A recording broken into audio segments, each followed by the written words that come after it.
प्रिय विद्यार्थियों, आज मैं बीए पार्ट सेकंड के प्रथम प्रश्न पत्र में बिहारी की व्याख्याओं का अगला भाग आपको समझाऊंगी। अब तक हम बिहारी की दो ई कंटेंट में बिहारी की व्याख्याओं को, बिहारी के दोहों को समझ चुके हैं और इसी क्रम में आगे की ओर मैं आपको अगले दोहों की व्याख्या करती हूँ। ध्यान से सुनिए। दोहे का वाचन करती हूँ मैं पहले। जगतु जनायो जिहि सकलु सो हरि जान्यो नाही, जो आखिन सबु देखिए आखिन देखी जाहि। पुनः पढ़ रही हूँ। जगतु जनायो जिहि सकलु सो हरि जान्यो नाही, जो आखिन सबु देखिए आँख ने देखी जाहि। जगतु अर्थात ये सृष्टि, ये संसार, जनायो जिहि सकलु, जिहि जिसके द्वारा जनाया गया है, बताया गया है। सो हरि जानो नाही, अर्थात जिस संसार को परमात्मा ने बनाया है, सो हरि जानो नाही, हम उस हरि को जानते नहीं हैं, समझते नहीं हैं। किसी आत्मज्ञानी व्यक्ति के द्वारा, किसी ज्ञानी के द्वारा ये उपदेश दिया गया है या बात बताई गई है कि जिस परमात्मा के द्वारा सकल जगत तुझसे जाना गया है, उस हरि को तुमने जाना नहीं है, पहचाना नहीं है, समझा नहीं है। जानो नहीं अर्थात नहीं समझा, नहीं पहचाना है। जो अगले पंक्ति में कवि बिहारी उदाहरण के द्वारा, दृष्टांत के द्वारा ये बात सिद्ध करते हैं। कैसे? जो आँखिन सबु देखिए आँखी ने देखी जाहि।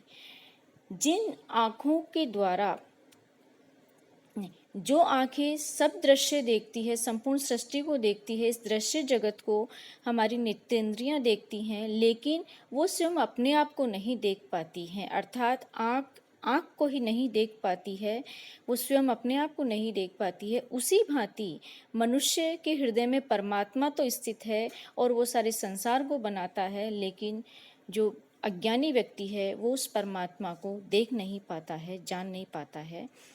तो कवि यहाँ पर ये कह रहे हैं कि आँखें सर्व सृष्टि को देखती हैं, लेकिन आँखों को कोई नहीं देख पाता है। उसी भांति परमात्मा जिसके हृदय में स्थित होने के कारण ही इस सकल संसार को बनाया गया है, जाना गया है, उसी परमात्मा को, सर्वशक्तिमान को नहीं समझता है। इसमें उदाहरण दृष्टांत अलंकार के द्वारा कवि ने बात को, एक बात कह करके दूसरी बात को दृष्टांत के माध्यम से कवि बिहारी ने समझाया है, संक्षेप रूप में, अति सुंदर तरीके से। अगला दोहा है विद्यार्थियों। दीर्घ सांस ने लेही दुख, सुख साई ने भूली, दई दई क्यों करतू है, दई दई सु कबूली।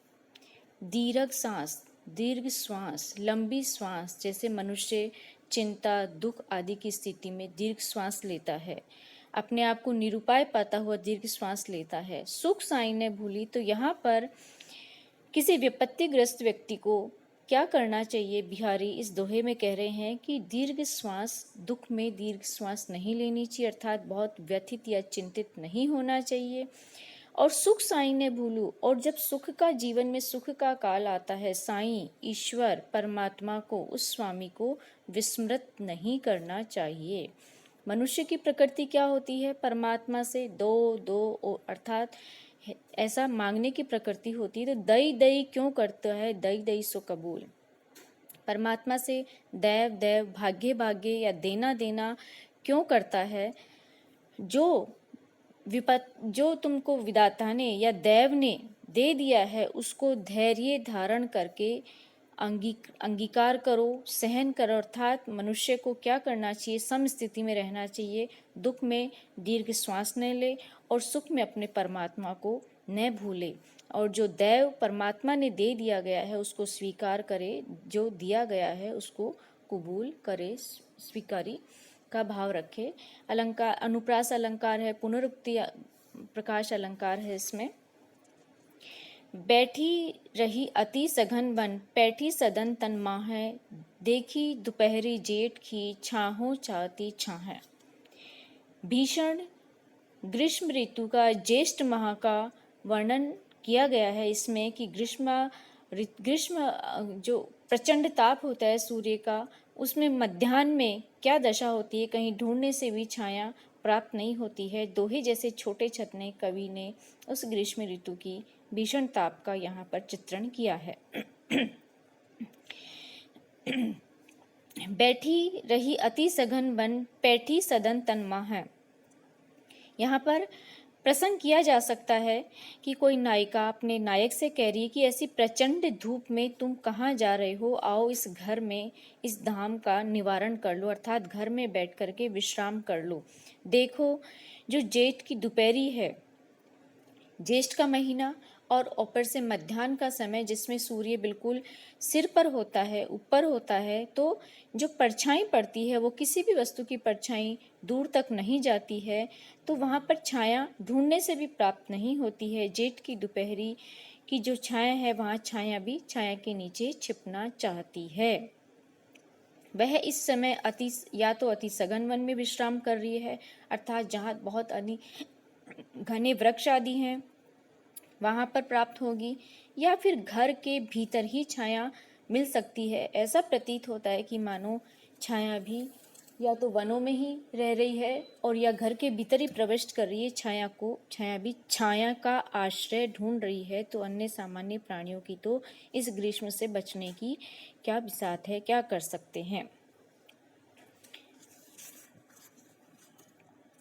अर्थात कवि कह रहे हैं कि जो ज्येष्ठ के दिनों में मध्याह्न में सूर्य ठीक सिर पे आ जाता है, वृक्षों की छाया भी है, या घरों आदि की जो दीवारें होती हैं, भित्तियां आती हैं, उनकी छाया भी दूर तक नहीं जाती है, वो बहुत सीमित उसी स्थान पर सिमट के रह जाती है। तो इस दीर्घ ताप को देख के ऐसा प्रतीत होता है कि मानो छाया भी आश्रय ही जा रही है। तो नायिका नायक से कहती कि भला ऐसे में आप बाहर कहाँ जा रहे हो। अगला दोहा विद्यार्थियों।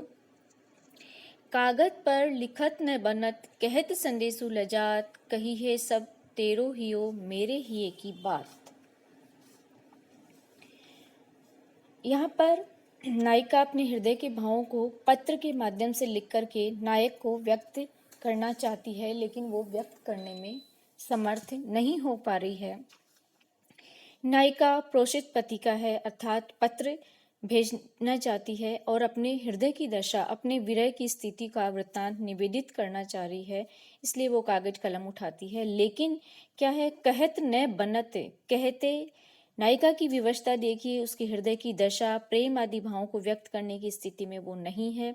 तो उसने सोचा कि मैं लिखकर ही व्यक्त कर दूं, लेकिन उससे लिखते भी नहीं बनता है। कहत संदेशो लजात, और वो संदेशवाहक के माध्यम से अपने हृदय की बात को भी वो नहीं कह सकती। किसी दूत के माध्यम से अपने नायक को, अपने प्रियतम को मार्मिक दशा कह दे, ऐसा भी नहीं कर पा रही है, क्योंकि लज्जा उसे आती है, लज्जित वो अनुभव करती है। तो अंततः वो इसका निवारण इस रूप में ढूंढती है कि कही है सबू तेरो हियो मेरे हिये की बात, की जो मेरा हृदय है, तेरो हियो, हम दोनों के हृदय में प्रेम स्थित है, मेरे हृदय में भी और तुम्हारे हृदय में। तो एक का हृदय अर्थात मेरा हृदय है, वही तुम्हारे हृदय में अपनी बात कह देगा। कहीं किसी और अन्य बाह्य साधन की या माध्यम की आवश्यकता नहीं है, न पत्र की आवश्यकता है, न दूत के माध्यम से संदेश कहा जाए, ऐसी स्थिति नहीं है। तो नायिका यह कहती है कि मैं यही संतोष के अनुभव करती हूँ कि यदि तुम मेरे प्रति विचार करोगे, मेरे लिए चिंतन करोगे, तो तुम्हारा जो हृदय है, जहाँ मेरे लिए प्रेम अवस्थित है, वही मेरे हृदय की समस्त बातों को कह देगा। अर्थात अपने हृदय की व्यथा से तुम्हें मेरे हृदय की सच्ची दशा का अनुमान हो जाएगा। अगले दोहे में बिहारी कहते हैं, बंधु भय का दीन के को तार्यो रघुराई, टूटे टूटे फिरत हो जूठे बिरद कहाई। यहाँ पर एक भक्त भगवान से उपालंब देता है और उनका जो बिरद है, अर्थात जो प्रशंसा सूचक पद उनको संसार में मिला हुआ है, वो उस पर प्रश्न चिन्ह लगाता हुआ कहता है, बंधु भय का दीन के, कि तुम अपने आप को दीन के बंधु, दीन के सहायक कहलाते हो। हे रघुराई, को तारो, किसका उद्धार किया है तुमने, जरा आप मुझे बताइए। टूठे टूठे फिरत हो, टूठे झूठी प्रशंसा में इठलाते हुए मानो तुम फिरते हो।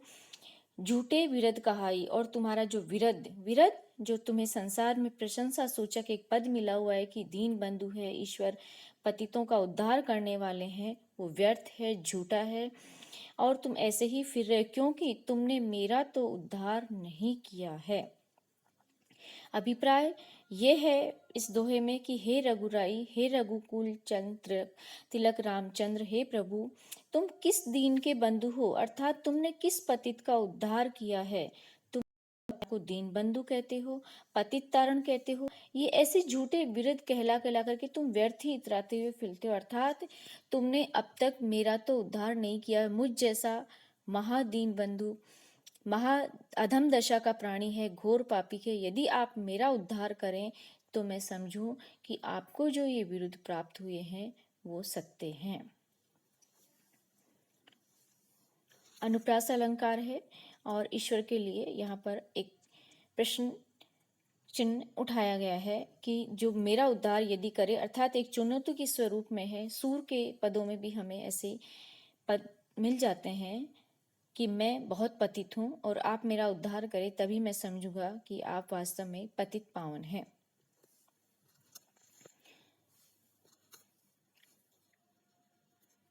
कागज पर लिखत ने बनत, ये तो हो गया ये दोहा तो हो गया। धन्यवाद विद्यार्थियों, आज के लिए इतने ही दोहे। अगले वीडियो में आपको इससे आगे के दोहों की व्याख्या करवाई जाएगी।